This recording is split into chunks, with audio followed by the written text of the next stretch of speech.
देश संकट की दौर से गुजर रहा है। भारतीय संविधान खतरे में है।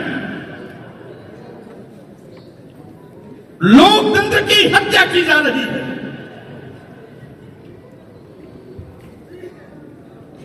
आज आपको मालूम है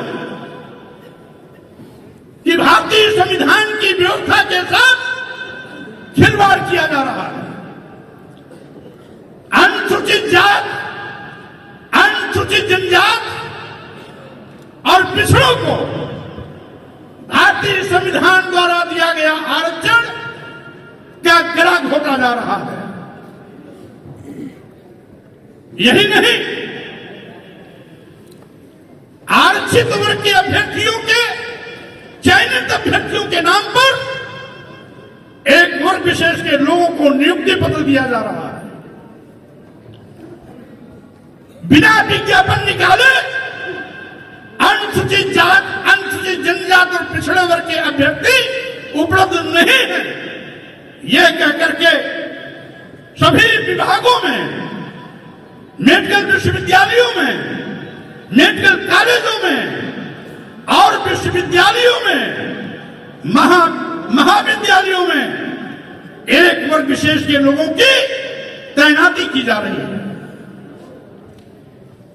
आज देश के करोड़ों करोड़ नौजवान को बेरोजगार बनाया जा रहा है, रोटी के लिए मोहताज बनाया जा रहा है। आज बेतहाशा बेरोजगारी बढ़ी है। महंगाई से आम लोगों की कमर टूट गई है। किसानों को दुगना लाभ दिलाने का वादा करने वाली भाजपा की सरकार दुगना लाभ तो आज तक नहीं दिला पाई। किसानों पर बर्बर पुलिस की लाठियां भाजी जा रही है। किसानों के रास्ते में कील और कांटे बिछाए जा रहे हैं। एमएसपी की मांग करने वाले किसानों को दुश्मन जैसा व्यवहार किया जा रहा है। यही नहीं साथियों, देश के लघु एवं मध्यम व्यापारी, जिन लोगों ने इनको सरकार बनाने के लिए कभी वोट भी दिया था, नोट भी दिया था, पहले उनका शोषण जीएसटी के नाम पर किया गया और अब जीएसटी से संबंधित सारे मामले ईडी को सौंपकर ग्रामीण क्षेत्र के जिले, तहसील, विकासखंडों और ग्राम पंचायतों में जो हमारे छोटे व्यापारी हैं, ईडी के माध्यम से उनकी कमर तोड़ने की तैयारी की जा रही है। यही नहीं, लोकतंत्र को दबाने के लिए, लोकतंत्र को खत्म करने के लिए, लोकतांत्रिक मूल्यों की हत्या करने के लिए ईडी, सीबीआई, इनकम टैक्स का दुरुपयोग किया जा रहा है। यही कारण है देश में विपक्षी पार्टियों के सभी नेताओं के खिलाफ एक एक कर सीबीआई, ईडी, इनकम टैक्स के माध्यम से तथ्यहीन मुकदमे दर्ज करा करके उनको अपमानित किया जा रहा है। उनकी आवाज को कुचलने की कोशिश की जा रही है। चाहे दिल्ली के केजरीवाल जी हो, चाहे बिहार के लालू जी तेजस्वी हो, और वहां के मुख्यमंत्री जी जो पलटू राम मंदिर के पलटी मार गए, नीतीश जी हो, वो भी इसी गांव के चक्कर में घुटना टेक दिए चले गए। और चाहे हमारे झारखंड के मुख्यमंत्री हेमंत सोरेन रहे हो। इस प्रकार से देश में जहां जहां भी विपक्षी पार्टियों की सरकारें हैं या विपक्षी पार्टियां केंद्र सरकार पर हमलावर हैं, वहां पर ईडी, सीबीआई, इनकम टैक्स के माध्यम से उनकी आवाज को दबाने की कोशिश की जा रही है। संविधान से हो रहे खिलवाड़ के खिलाफ आवाज न उठे, इसलिए सत्ता में बैठे हुए लोग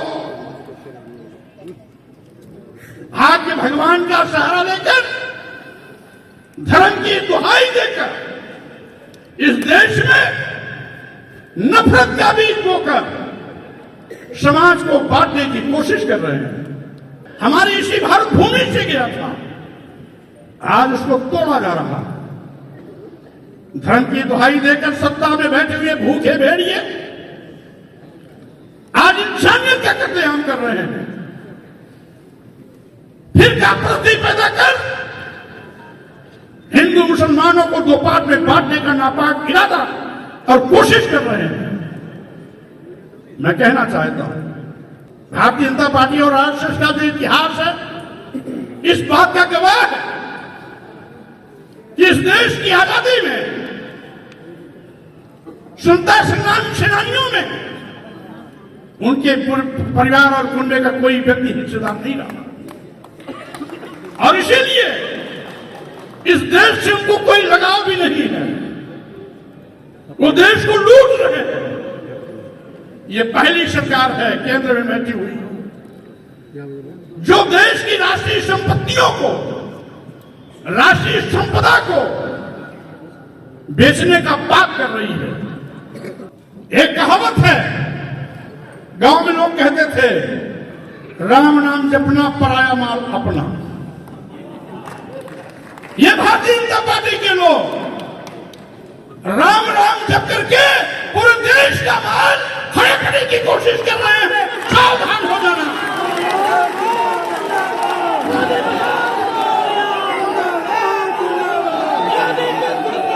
इसलिए मैं कहना चाहता हूं, ये राम के भक्त नहीं हैं, ये राम के भक्त नहीं हैं। धर्म से क्या कोई लेना देना नहीं है। धर्म के नाम पर देश की जनता की आंख में धूल झोंकने की इनकी नापाक कोशिश है। ये धर्म के नाम पर आपको मुद्दे से भटकाना चाहते हैं।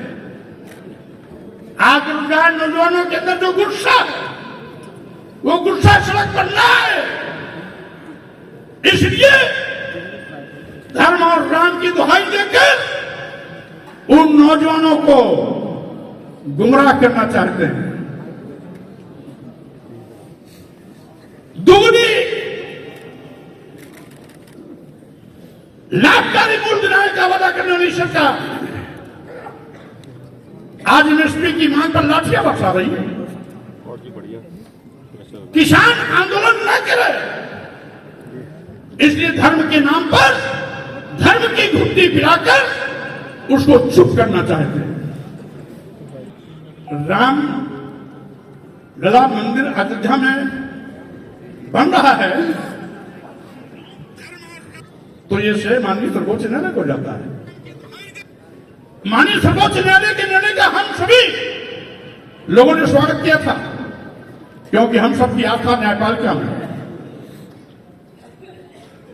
आप दावाही ये ले रहे हैं कि हमने बनवाया,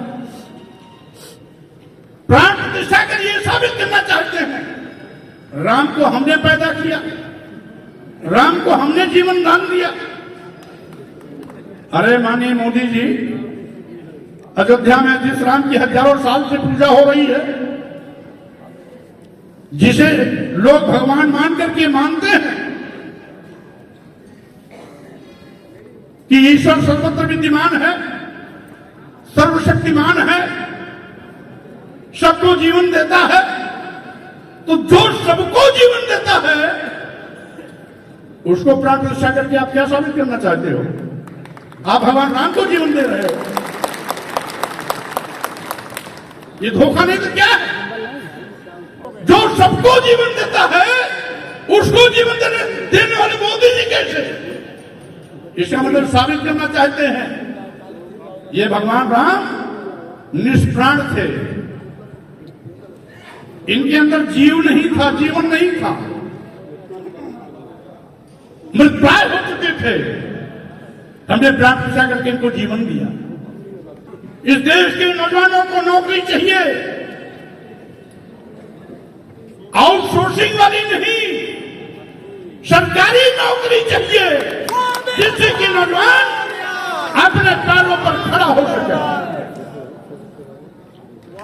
महंगाई से आम जनता की कमर टूट रही है।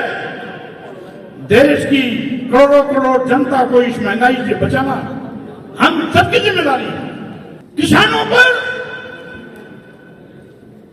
ड्रोन के माध्यम से आंसू गैस छोड़े जा रहे हैं, रबर के बुलेट से फायरिंग की जा रही है, रास्ते में कील कांटे बिछाए जा रहे हैं।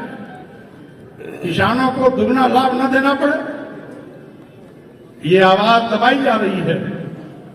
हम किसानों के ऊपर हो रहे इस अन्याय के खिलाफ लड़ाई लड़ने के लिए सड़क पर आएंगे।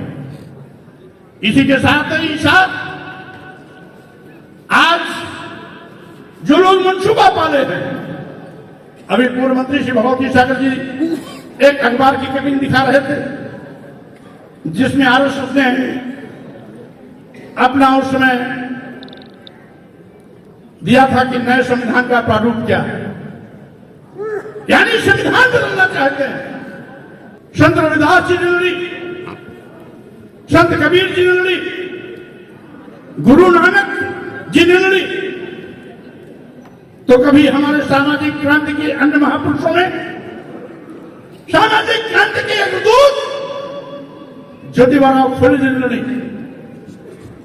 इस देश की प्रथम महिला शिक्षिका सावित्रीबाई फुले जी और आदर्श शेख जी ने लड़ी, कोई अफादर शेख जी ने लड़ी, तो कभी आरक्षण के जनक छत्रपति साहू जी महाराज लड़ाई कर रहे। अवसर मिला तो बाबा साहब डॉक्टर अम्बेडकर ने इन सभी महापुरुषों की उस दर्पण को, उस विचार को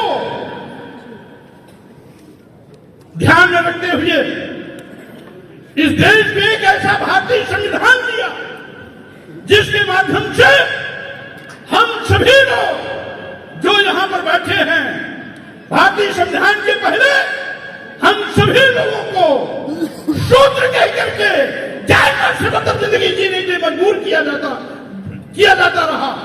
हमें भारतीय संविधान बनने के पहले हमें पढ़ने लिखने का अधिकार नहीं था। इस देश की महिलाओं को भी पढ़ने लिखने का अधिकार नहीं था। आज हमारी बहनें और बेटियां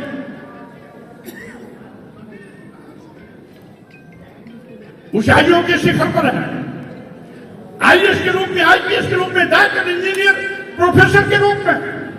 ये देन भारतीय संविधान की। आज हमारे बीच में जहां तमाम प्रोफेसर, डॉक्टर, इंजीनियर, डीजीपी आदि आप लोग बैठे हैं, जज, आप तमाम लोग बैठे हुए हैं, ये देन बाबा साहब डॉक्टर अम्बेडकर की है। डॉक्टर अम्बेडकर अमर रहे। क्योंकि जब तक भारतीय संविधान नहीं था, मनु का संविधान था, उस समय एक कहावत चलती थी, नारी शूद्रो न दीयतां। इस देश की स्त्रियों को किसी भी वर्ग और जात की हो और देश के शूद्रों को पढ़ाई शिक्षा नहीं देनी चाहिए। और इसीलिए इनकी व्यवस्थाकारों ने लिखा अपने धर्म ग्रंथों में, यहां तक कि शूद्रों के लिए लिखा गया मनुस्मृति में, शूद्रम तु कार्यं दास्यम कृतम अकृतम वा दास्यैव तो जन्मना ब्राह्मणं तो स्वयं हुआ। यानी शूद्र को गुलामी करनी है, ब्राह्मण को स्वयंभू भगवान का अवतार है, उसको कुछ नहीं करना। यद्यपि ब्राह्मण समाज में भी तमाम ऐसे विद्वान पैदा हुए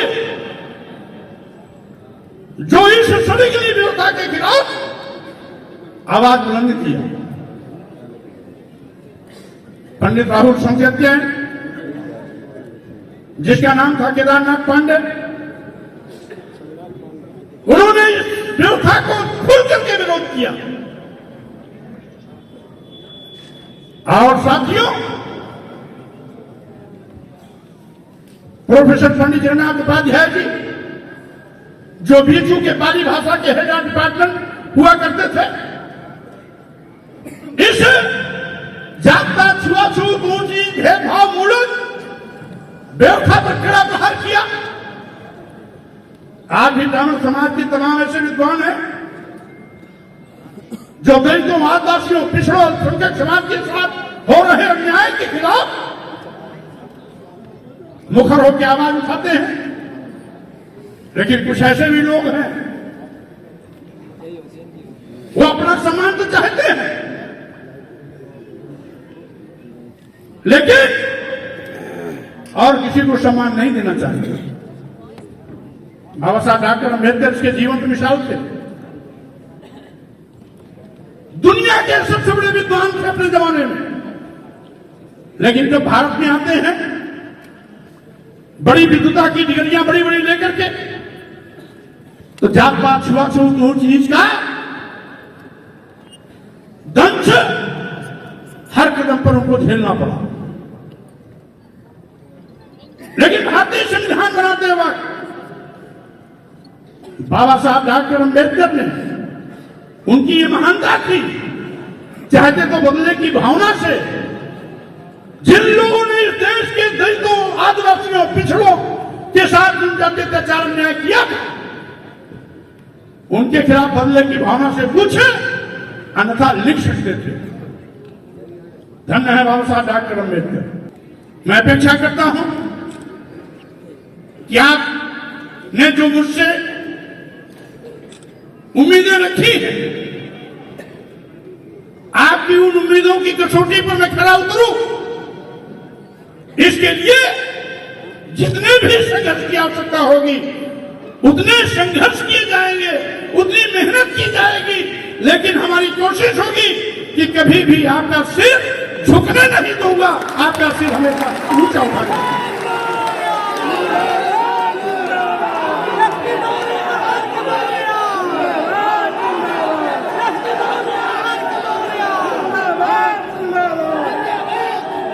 आज अभी हाल में ही लोकसभा चुनाव आसन है।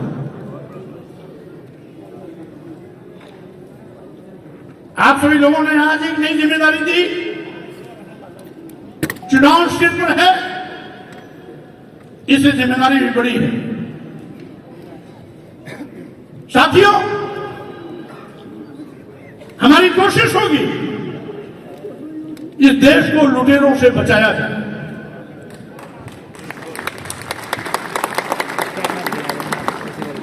इस देश का संविधान बचाया जाए, इस देश का लोकतंत्र बचाया जाए, और साथ ही साथ आने वाले 2024 लोकसभा चुनाव में सत्ता में बैठे हुए लुटेरों को बाहर का रास्ता दिखाया जाए। ये हम सबका संकल्प है।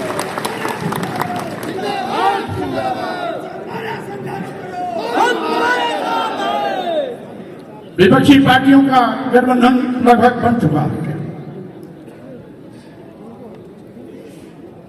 वो गठबंधन इंडिया अलायंस,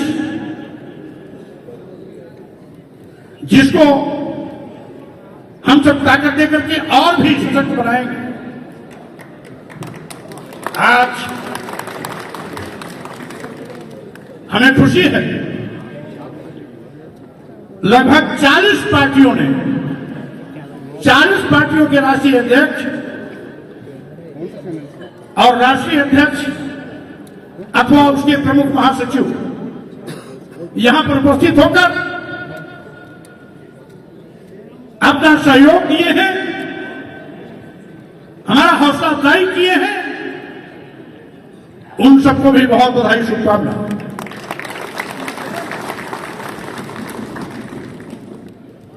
साहब सिंह धंगर जी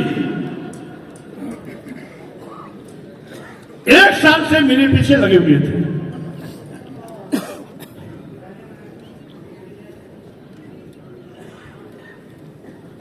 और साथियों,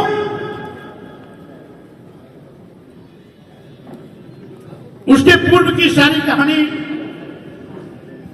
प्रोफेसर रामकृष्ण वर्मा जी बता चुके हैं, मैं उसकी पुनरावृत्ति नहीं करूंगा, क्योंकि भैया जी धनगर इसके संस्थापक राष्ट्रीय अध्यक्ष रहे। 4 महीना पहले दिलीप चौधरी जी को इन्होंने राष्ट्रीय अध्यक्ष बना के इसकी जिम्मेदारी सौंपी। 1 साल से ये इतने धुन के पक्के थे कि ये निराश नहीं हुए। इरादा इनका इतना पक्का था, विश्वास था कि आज नहीं तो कल मौर्य जी को अपने साथ में खड़ा कर लूंगा।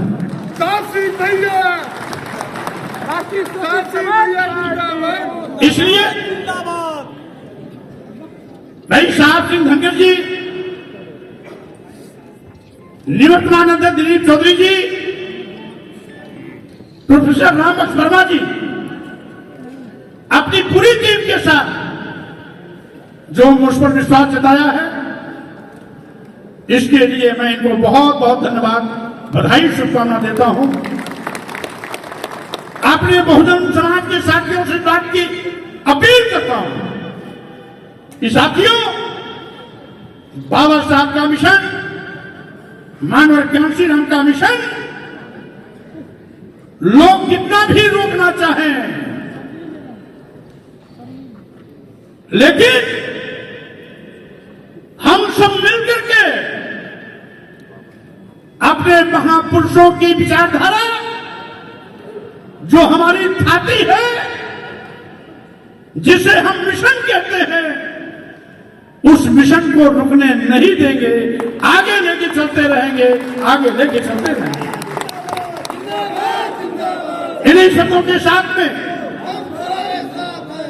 इन्हीं शब्दों के साथ में सामूहिक रूप से